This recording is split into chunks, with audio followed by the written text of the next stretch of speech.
장애인 문화복지신문 제531호 제2면 기사입니다. 평택시 장애인 체육회, 경기도 장애인 체육대회 및 전국장애 학생 체육대회 해단식 개최.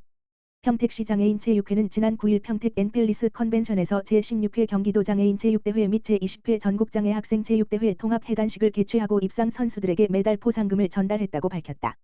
이날 행사에는 양 대회에서 우수한 성적을 거두며 시의 위상을 높인 선수단과 가맹단체 임원, 체육회 관계자 등이 참석해 대회 성과를 공유하고 서로의 노고를 격려하는 시간을 가졌다. 이 자리에서 평택시 장애인 체육회는 두 대회에 출전해 우수한 기량으로 입상한 관내 선수 70명에게 메달 포상금을 수여하며 그간의 성과를 치하했으며 지난 8년간 재임하며 장애인 생활체육 저변 확대와 전문체육 육성에 헌신해온 정장선 평택시장에게 전체 선수단과 체육인들의 감사의 뜻을 모은 공로패가 헌정되어 의미를 더했다.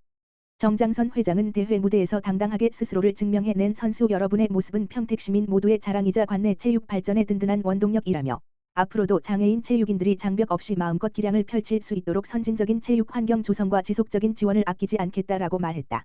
안중보건지소, 장애인을 위한 오감, 자극 원예교실 프로그램 대상자 모집. 평택시 안중보건지소는 지역사회 중심 재활사업의 하나로 장애인을 위한 오감 자극 원예교실 프로그램을 오는 6월 29일 월부터 7월 22일 수까지 매주 월요일 포승건강생활지원센터과 수요일 안중보건지소 오전 10시 물결표 사인 11시에 운영한다고 밝혔다. 화훼장식 관련 전문 강사를 초빙하여 운영하는 장애인을 위한 오감자극 원예교실은 다양한 식물과 부재료를 이용한 원예 작품 활동을 통해 소근육 기능 및 중추신경계 활성을 통한 감각 통합 기능의 향상을 도모하여 신체적 정신적 기능 회복을 위해 마련된 프로그램이다. 이번 프로그램은 반려식물 화분 만들기, 디퓨저 만들기, 다육식물 모아 심기, 센터피스 만들기 등으로 구성되어 안중보건지소와 포승건강생활지원센터에서 주 1회, 각 4회기씩 총 8회기 수업으로 진행될 예정이다.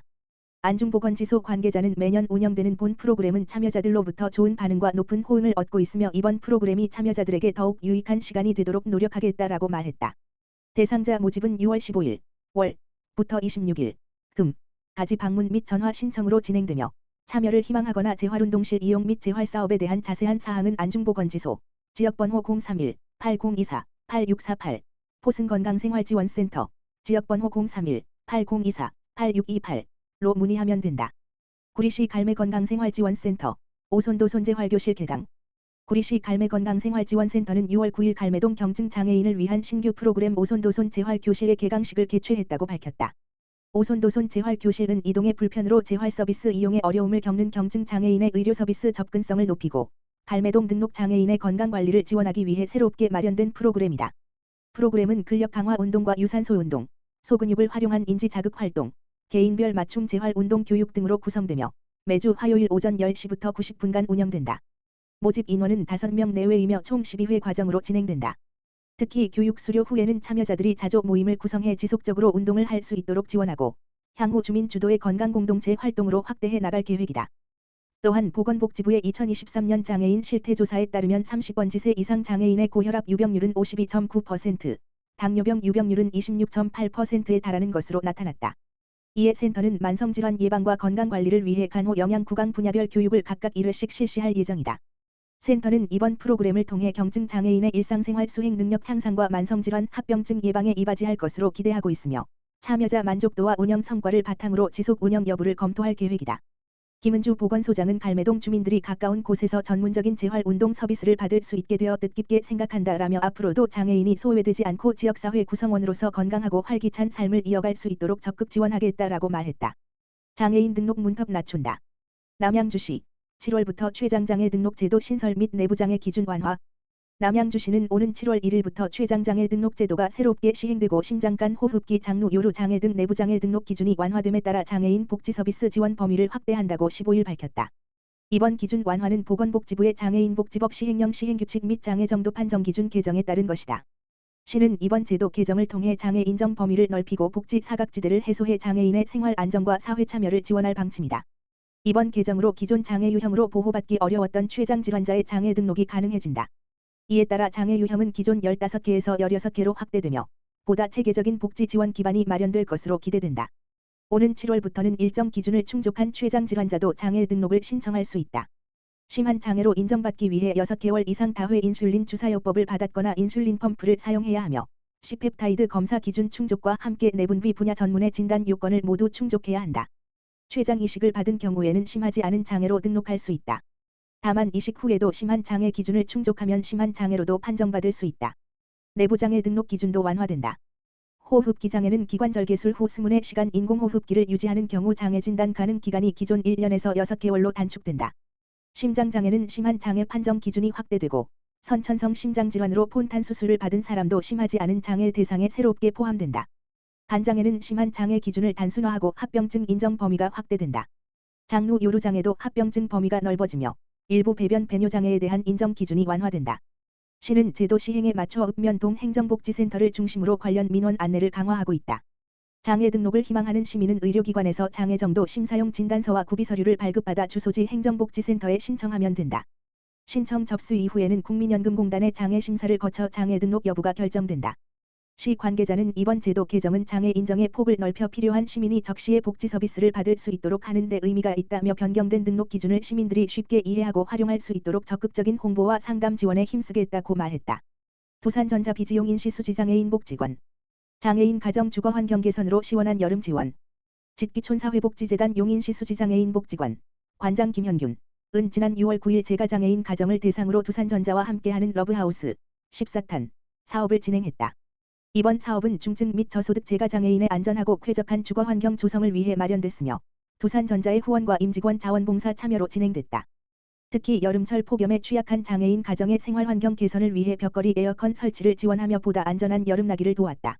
이날 두산전자는 주거 환경 개선을 위한 후원금 225만 원을 전달했으며 임직원 6명이 자원봉사자로 참여해 장애인 가정의 청소 및 정리정돈 활동을 실시했다. 또한 벽걸이 에어컨, 안전바, 현관 방충망 및 도어락 설치와 욕실 환풍기 교체 등 주거 환경 개선 활동을 함께 진행했다.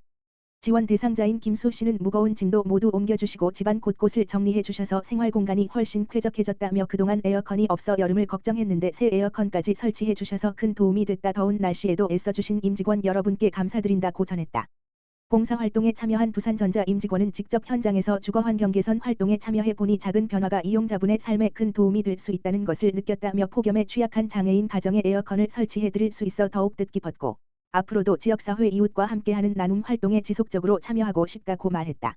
이번 활동은 두산전자가 2016년부터 이어오고 있는 사회공헌 활동의 일환으로 진행됐으며 용인시 수지장애인 복지관과 함께 2023년부터 추진하고 있는 러브하우스 사업을 통해 장애인 가정의 주거 환경 개선을 지원하고 있다.